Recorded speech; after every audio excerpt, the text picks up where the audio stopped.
तो दोस्तों इन्फोटॉस के बहुत ही फ्रेश एपिसोड में आपका स्वागत है। तो चलिए शुरू करते हैं। आज की दोस्तों सबसे पहली अपडेट निकल कर आ रही है उड़ीसा स्टेट के एजुकेशनल सिस्टम को लेकर, जहां पर दोस्तों एजुकेशनल सिस्टम को और भी बेहतर बनाने के लिए उड़ीसा गवर्नमेंट के द्वारा उनकी स्टेट में 142 हाई स्कूल्स को फुली ट्रांसफॉर्म कर दिया गया है एंड साथ साथ में इनका इनॉग्रेशन भी कर दिया गया है। सो बेसिकली दोस्तों जो उड़ीसा गवर्नमेंट है उनके द्वारा उनकी स्टेट में 5T इनिशिएटिव लॉन्च किया गया है, जिसके अंतर्गत team work, technology, transparency, transformation and time limit ये मेन पिलर्स रखे गए हैं। एंड दोस्तों इसी 5T इनिशिएटिव के अंतर्गत उड़ीसा गवर्नमेंट के द्वारा उनकी स्टेट में मॉडर्न फैसिलिटीज के साथ में जो स्कूल्स हैं उनको ट्रांसफॉर्म किया जा रहा है। एंड इसके फेज 1 के अंतर्गत उड़ीसा में टोटल 1075 स्कूल्स को ट्रांसफॉर्म किया जाएगा। एंड इसी के अंतर्गत as of now Orissa government के द्वारा सक्सेसफुली 142 हाई स्कूल्स को ट्रांसफॉर्म कर दिया गया है, जिसमें से 30 स्कूल्स कटक डिस्ट्रिक्ट में है, 23 बालेश्वर में, 10 कांधमाल डिस्ट्रिक्ट में, 12 नवरंगपुर में एंड वहीं 67 सुंदरगढ़ डिस्ट्रिक्ट में है। एंड दूसरे हाई स्कूल्स को ट्रांसफॉर्म किया गया है यहाँ पर new smart classrooms, e libraries, modern labs, sports infrastructure, safe drinking water facilities, इस तरह की फैसिलिटीज को सेटअप किया गया है। अगली दोस्तों अपडेट निकल कर आ रही है टाटा ग्रुप की construction company Tata projects limited को लेकर, जहां पर दोस्तों इस कंपनी को बांग्लादेश पावर ग्रिड कंपनी, जो कि बांग्लादेश गवर्नमेंट के द्वारा ओन्ड कंपनी है, उनके द्वारा डिसाइड किया गया कि वो उनकी कंट्री में एक न्यू ट्रांसमिशन लाइन प्रोजेक्ट पर काम करेगी। एंड इसी के चलते उन्होंने हमारी Indian company Tata projects limited को ये जो ट्रांसमिशन लाइन है ये सेटअप करने का कॉन्ट्रैक्ट सौंप दिया है। तो दोस्तों ये जो ट्रांसमिशन लाइन होगी ये एक 400 किलोवाट की डबल सर्किट ट्रांसमिशन लाइन होगी, जिसकी लेंथ अराउंड 120 किलोमीटर की होगी। एंड दोस्तों जो लाइन होगी इसको बांग्लादेश के बुरापुकुरा से बगुरा के बीच में ले किया जाएगा। एंड इसको डेवलप करने के लिए जो बांग्लादेश है उनके द्वारा 900 करोड़ रुपीस यानी कि अराउंड 120 मिलियन स्पेंड किए जाएंगे। और वैसे दोस्तों को ये भी बता दूं कि जो ट्रांसमिशन लाइन को इनके द्वारा डेवलप किया जाने वाला है, इसको डेवलप करने के लिए हमारे भारत के द्वारा बांग्लादेश को लाइन ऑफ क्रेडिट प्रोवाइड करवाई गई है। एंड साथ साथ में दोस्तों इसका बेनिफिट ये भी होने वाला है कि एक बार जब ये बनकर तैयार हो जाएगी, जिसको स्पेसिफिकली बांग्लादेश के नॉर्दर्न पार्ट्स में बनाया जा रहा है, तो इसके चलते आने वाले समय में झारखंड डायरेक्टली बांग्लादेश से वाया ट्रांसमिशन लाइन के थ्रू कनेक्ट हो जाएगा। बढ़ते हैं दोस्तों अगले अपडेट की तरफ, जो निकल कर आ रही है south Korea based health care products manufacturing company otomy enterprises को लेकर, जहां पर दोस्तों इंडिया में उनके बिजनेस के ग्रोथ को देखते हुए इस कंपनी की तरफ से डिसाइड किया गया कि वो इंडिया में उसका जो बिजनेस है उसको और भी एक्सपांड करेंगे। एंड इसी के चलते उनकी तरफ से डिसाइड किया गया कि वो इंडिया में 250 करोड़ रुपए तक इन्वेस्ट करेंगे, जिसके चलते वो इंडिया में 2025 तक 3 न्यू मैन्युफैक्चरिंग यूनिट्स को सेटअप करने वाले हैं। सो बेसिकली दोस्तों जो कंपनी है ये एक वेल नोन कंपनी है। एंड करंटली जैसा कि आप जानते हैं हमारी जो सेंट्रल गवर्नमेंट है वो हमारे देश में मेक इन इंडिया पर काफी स्पेशल फोकस दे रही है, जिसके अंतर्गत कई तरह के इंसेंटिव्स प्रोवाइड करवाए जा रहे हैं। तो इसी के अंतर्गत जो कंपनी है इनकी तरफ से भी डिसाइड किया गया है कि वो इंडिया में उनके जो प्रोडक्ट्स हैं उनकी मैन्युफैक्चरिंग करेंगे। एंड इसके लिए साउथ कोरियन बेस्ड कंपनी के द्वारा इंडिया में 3 न्यू मैन्युफैक्चरिंग यूनिट्स को सेटअप किया जाएगा। एंड करंटली दोस्तों इनके द्वारा ये नहीं बताया गया है कि किस लोकेशन पर इन फैक्ट्रीज को सेटअप किया जाएगा, लेकिन इनको जो सेटअप करने के लिए जो इन्वेस्टमेंट होगी वो FDI के फॉर्म में होगी। एंड साथ साथ में इनका ये भी प्लान है कि वो इंडिया में इनकी जो न्यू मैन्युफैक्चरिंग यूनिट्स को सेटअप करेंगे, यहाँ पर ये उनके प्रोडक्ट्स की मैन्युफैक्चरिंग करके इंडिया के साथ साथ रेस्ट ऑफ द वर्ल्ड को भी एक्सपोर्ट करने वाले हैं। दोस्तों यहाँ पर मेक इन इनिशिएटिव के लिए काफी बड़ा बूस्ट मिलता हुआ दिखाई दे रहा है। अगली दोस्तों अपडेट निकल कर आ रही है हमारी इंडियन टेलीकॉम इंडस्ट्री को लेकर, जहां पर दोस्तों हमारे देश में जो 5G टेस्टिंग प्रोसेस है उसको और भी फर्दर स्पीड अप करते हुए हमारे डिपार्टमेंट ऑफ टेलीकम्युनिकेशंस की तरफ से हमारे देश में telecommunications company Vodafone Idea and Reliance Jio इन दोनों को 5G spectrum and licence allocate कर दिया गया है, जो कि स्पेसिफिकली 5G टेस्टिंग के लिए दिया गया है। तो दोस्तों जैसा कि आप जानते हैं हमारे देश में जो 5G टेस्टिंग है वो काफी अच्छे स्केल पर चल रही है। एंड करंटली हमारे देश की जो मेट्रो सिटीज है वहां पर ये जो टेस्टिंग है ये ऑलमोस्ट कंप्लीट हो चुकी है। एंड नाउ ये टेलीकॉम कंपनी है इनकी तरफ से डिसाइड किया गया कि वो हमारे देश के अर्बन, सेमी अर्बन एंड जो रूरल एरियाज हैं वहां पर भी उनका जो 5G नेटवर्क है उसको टेस्ट करेंगे, जिसकी स्टार्टिंग गुजरात स्टेट से की जा रही है।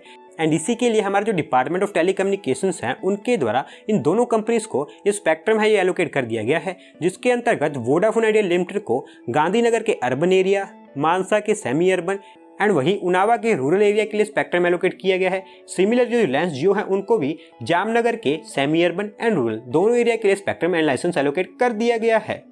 अगली दोस्तों अपडेट निकल कर आ रही है हमारी one of the north east state Assam से, जहां पर दोस्तों हमारे देश में जो ड्रोन टेक्नोलॉजी है उसकी अडॉप्शन को इंक्रीज करने के लिए स्पेशली जो नॉर्थ ईस्टर्न रीजन है वहां पर इसकी अडॉप्शन को इंक्रीज करने के लिए हमारी नॉर्थ ईस्टर्न सिटी गुवाहाटी में एक new centre of excellence launch कर दिया गया है, जो कि ड्रोन एंड UV टेक्नोलॉजी पर बेस्ड है। एंड दोस्तों इसको ऑपरेशनल भी कर दिया गया है।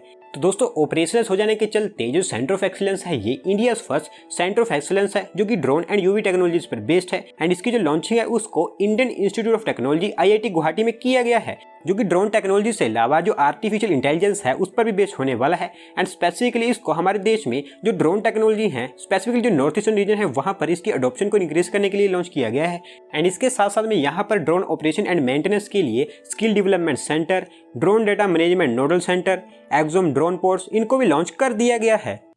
अगली दोस्तों अपडेट निकल कर आ रही है Indian infrastructure company VSI projects limited को लेकर, जहां पर दोस्तों इस कंपनी के द्वारा डिसाइड किया गया है कि वो इंडिया में एक new multi product free trade warehousing zone को सेटअप करेंगे, जो कि स्पेसिफिकली आंध्र प्रदेश स्टेट में सेटअप किया जाएगा। एंड इसको सेटअप करने के लिए इनको हमारी union ministry of commerce and industry की तरफ से अप्रूवल भी मिल गई है। सो बेसिकली दोस्तों जो multi product free trade warehousing zone होगा इसको आंध्र प्रदेश स्टेट के नेल्लोर डिस्ट्रिक्ट में अंकुलपटारू विलेज में डेवलप किया जाएगा, जो कि अराउंड 50 हेक्टेयर यानी कि अराउंड 132.96 एकर्स के एरिया में फैला होगा।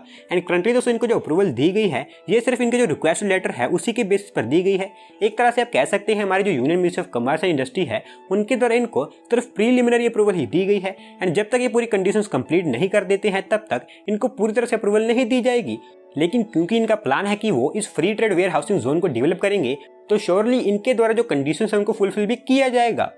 बढ़ते हैं दोस्तों अगली अपडेट की तरफ, जो निकल कर आ रही है Ahmedabad based Indian multinational conglomerate Adani group को लेकर, जहां पर दोस्तों अडानी ग्रुप के फाउंडर गौतम अडानी जी के द्वारा यह अनाउंसमेंट कर दी गई है कि वो एंड उनकी जो कंपनी है वो प्लानिंग कर रही है कि अडानी ग्रीन एनर्जी लिमिटेड, जो कि उनकी स्पेसिफिकली एक एनर्जी कंपनी है, वो उसको अगले 10 सालों के अंदर अंदर वर्ल्ड की लार्जेस्ट रेन्यूएबल एनर्जी कंपनी बनाएंगे। एंड दोस्तों इस टारगेट को अचीव करने के लिए अडानी ग्रुप के द्वारा $70 बिलियन की मेजर इन्वेस्टमेंट की जाने वाली है। सो बेसिकली दोस्तों जो अडानी ग्रीन एनर्जी लिमिटेड है वो अडानी ग्रुप की एक सब्सिडियरी कंपनी है एंड इनके काफी बड़े बड़े प्लान्स बनाए गए हैं, जिसके अंतर्गत कुछ बड़े प्लान्स के बारे में आपको मैं बताऊं तो इनका जो सबसे पहला प्लान है कि वो 2030 तक 45 गीगावाट की रेन्यूएबल एनर्जी कैपेसिटी को अचीव करेंगे। एंड इस टारगेट को अचीव करने के लिए वो फाइनेंशियल ईयर 2022 इसके स्टार्टिंग से $20 बिलियन की इन्वेस्टमेंट करना स्टार्ट कर देंगे, जिसके अंतर्गत वो हर साल 2 गीगावाट की सोलर मैन्युफैक्चरिंग कैपेसिटी को भी ऐड करने वाले हैं। एंड दोस्तों इसी के साथ साथ में जो अडानी ग्रीन एनर्जी लिमिटेड है करंटली उनकी जो रेन्यूएबल पावर प्रोक्योरमेंट का शेयर है वो 3% का है, जिसको फाइनेंशियल ईयर 2023-24 तक इनके द्वारा इंक्रीज करके 30% तक कर दिया जाएगा। एंड वही 2030 तक इंक्रीज करके 70% तक कर दिया जाएगा। इसके अलावा जो अडानी ग्रुप है उनके द्वारा और भी काफी बड़े बड़े प्लान्स बनाए गए हैं। एंड ओवरऑल उनका जो मेन एम है वो उनकी company Adani green energy limited को 2030 तक वर्ल्ड की लार्जेस्ट रेन्यूएबल एनर्जी कंपनी बनाना है, जिसको अचीव करने के लिए इनके द्वारा $70 बिलियन तक की मेजर इन्वेस्टमेंट की जाने वाली है। आज की दोस्तों लास्ट अपडेट निकल कर आ रही है हमारी इंडियन रेलवेज को लेकर, जहां पर दोस्तों IRCTC के द्वारा रिसेंटली जो पिलग्रिम स्पेशल ट्रेन को लॉन्च किया गया है उसको और भी बेहतर बनाने के लिए हमारी इंडियन रेलवेज के द्वारा डिसाइड किया है कि वो उसमें कुछ न्यू पिलग्रिम साइट्स को ऐड करने वाले हैं, जिसके अंतर्गत इनिशियली इस रामायण सर्किट ट्रेन में जो कि एक स्पेशल ट्रेन है उसमें तेलंगाना स्टेट में लोकेटेड भद्राचलम को भी ऐड कर लिया गया है। तो दोस्तों रिसेंटली हमारे जो IRCTC है उनके द्वारा हमारे देश में रामायण सर्किट स्पेशल ट्रेन को लॉन्च किया गया है, जिसके अंतर्गत हमारे देश में भगवान राम से रिलेटेड फेमस एंड जो पिलग्रिम साइट्स हैं उनको विजिट किया जाने वाला है, जिसमें अयोध्या, चित्रकूट, रामेश्वरम इस तरह की साइट्स आते हैं।